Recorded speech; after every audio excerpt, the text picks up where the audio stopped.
Hello and welcome to the world of survival horror. In this video, we will go over the character sheet and the step-by-step process of creating a character. To begin, you will first need to acquire a character sheet of your own. These can be found at the download link shown on screen and in the video description, or at the back of the complete rulebook. Here is what the character sheet looks like.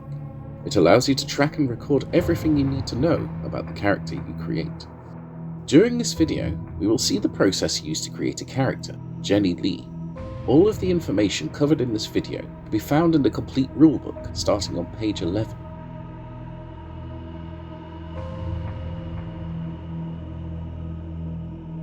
After first choosing a name, we must determine our character's stats. There are 11 different stats used during the game of survival horror roleplay. Each one represents a character's aptitude within a certain field. The full details of each stat and how they function can be found in section 1 of the complete rulebook on page 7.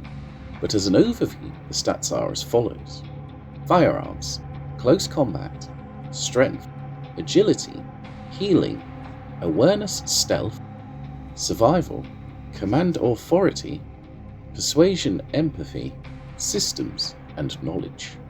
A character's proficiency in each of these fields is measured by their stat value.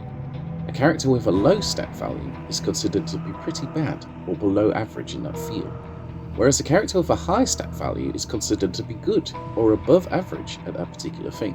An average aptitude is represented by a stat value of 10, which is the value a character initially begins with in each stat during character creation. From this starting point, you have an additional 10 points to allocate to your character's stats in any way you wish. You can even choose to reduce the starting stat values to gain more points to spend on a one-to-one basis. For more information on how to allocate points at character creation, see page 12 of the rulebook. When allocating points during character creation, there are a couple of restrictions to be aware of. Firstly, no stat value can ever be reduced below a score of 0. Secondly, no stat value may be increased above a score of 18, at least while allocating points. Later bonuses and stat increases may be awarded during character creation, which can ignore this restriction. Once we have determined our character's stat values, we can work out their associated stat modifiers. The full rules for determining stat modifiers are found on page 7, but as a general guide, for each even number a stat value reaches above 10, the associated stat modifier increases by 1. Let's take a look at Jenny's stat values and her associated stat modifiers for an idea on how this works.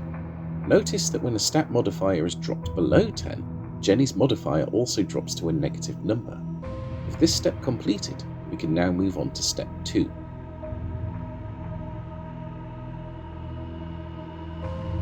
HP, otherwise known as health points, represent a character's ability to endure the damage they suffer over the course of a game. Naturally, this means that the higher a character's total HP is, the more likely they are to survive. To determine how much HP a character begins with, roll 2d6 and add the scores together. As an additional caveat, you must re-roll any scores of 1 or 6 on either dice, until a different number is rolled. Take the final score and add 5 to the total. This is your character's maximum HP. As you can see, Jenny has ended up with a total of 9 HP. Be aware that you can use any leftover points you did not allocate to stats to increase your character's maximum HP instead. However, you are not allowed to reduce their maximum HP to gain more points. This only works one way. It's time to start fleshing out your character. We have a rough idea of what they are good and bad at, but what do they actually do? Page 13 explains how to choose a character's profession, a representation of their occupation at the time the game begins. This choice is very open-ended. The rules allow for basically anything to be chosen, although the game master may decide a particular profession is not suitable at their own discretion.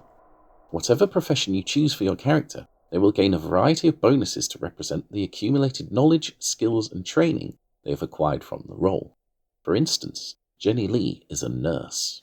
The nurse profession increases her stat values even further, granting her an additional +1 knowledge, +1 survival, +2 persuasion empathy, and +3 to her healing.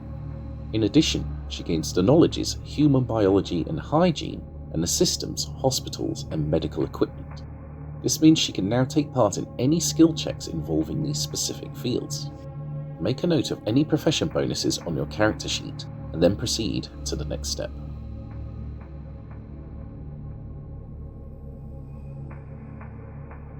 Much like a profession, a character's history helps define them, representing a defining life experience and granting additional bonuses based on what that is. The rules for this can be found on page 14, but to summarise, you can basically choose any history you want for your character at the Game Master's discretion. In Jenny's case, we're going to select the closed-off history, as she has a hidden passion for playing piano, but is much too shy to let anyone know about it. Due to this choice, Jenny gains +1 survival, +1 awareness stealth, and the system's piano. The next step is to determine where our character lives in the game world in relation to the campaign setting. The rules for this can be found on page 14 of the complete rulebook, but as a general guide, there are 3 residences to choose from. Local, meaning that the character lives in the same location where the campaign is taking place. Neighbour, which means the character lives near the place where the campaign is happening, such as the surrounding area or a nearby town. And outsider, which means they do not know the campaign area at all. Usually, it's up to the Game Master to decide which residence best suits your character in relation to the setting. For instance, for a campaign set in Raccoon City, Jenny Lee is a nurse. It makes sense for her to work at the General Hospital and thus live in the city, making her a local. As a local, she gains +1 survival, as well as the knowledge of local area, and the system, local behaviour.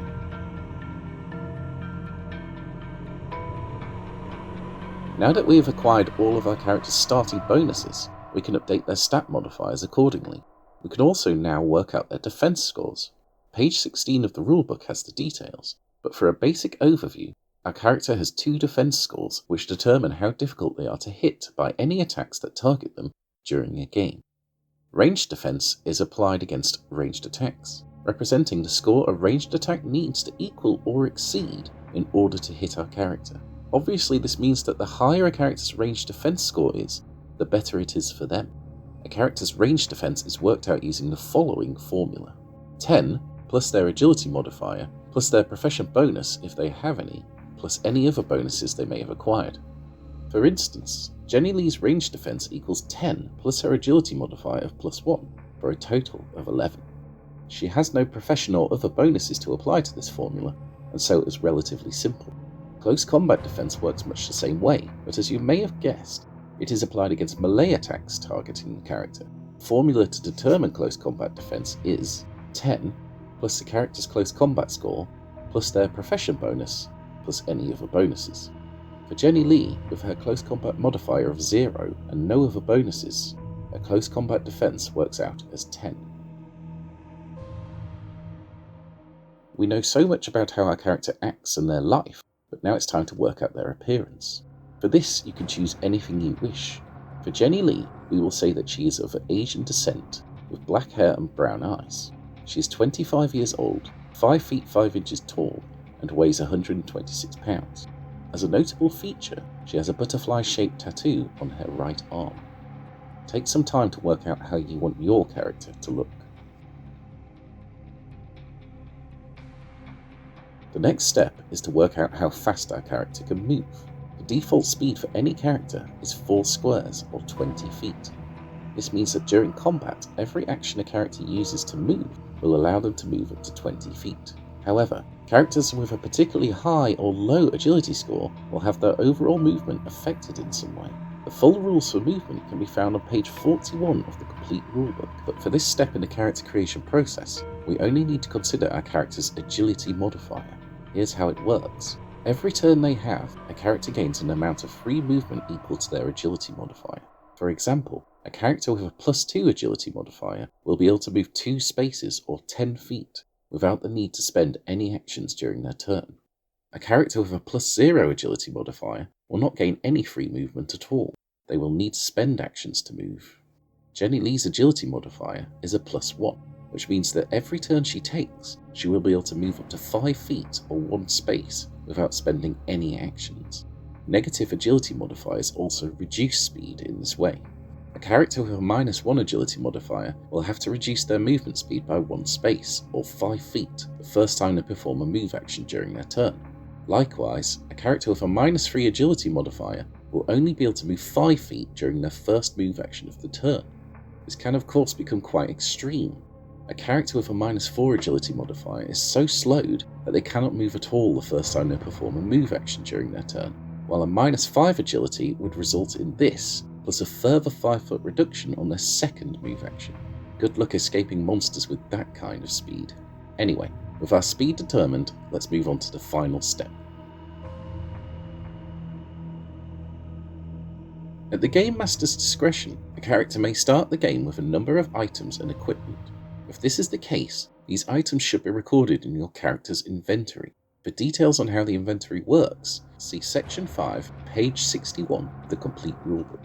It is purely down to what is logical for your character and what the Game Master determines as to whether or not you start with any items. For instance, Jenny Lee will begin the game with bandages and a medical kit in her inventory. As a nurse, these are items that make complete sense for her to have access to and possess at the game's outset. All characters have a number of inventory slots equal to 4 plus their strength modifier. Thus, a character with a +1 strength would have 5 inventory slots. A character with +2 strength would have 6, and so on. Jenny's strength modifier is -1, meaning that her inventory slots are instead reduced from 4 to 3. Our Game Master has stated that everyone will begin with a weapon and some armour too. These should be recorded in the appropriate sections of the character sheet as shown. And with that, we are ready to begin our adventure in the world of survival horror.